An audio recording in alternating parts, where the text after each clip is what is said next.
जेव्हा प्रत्येकाचे पाय ग्रंथालयाकडे वळतील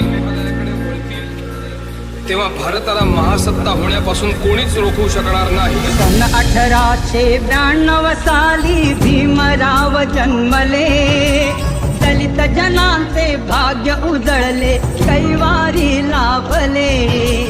कायदे पंडित शिल्पकारही घटनेचा गाजतो, भीमरायाचा कीर्ती डंका चौमुलखी वाजतो। ध्येयवादी अनमुसती स्वाभिमानी नर,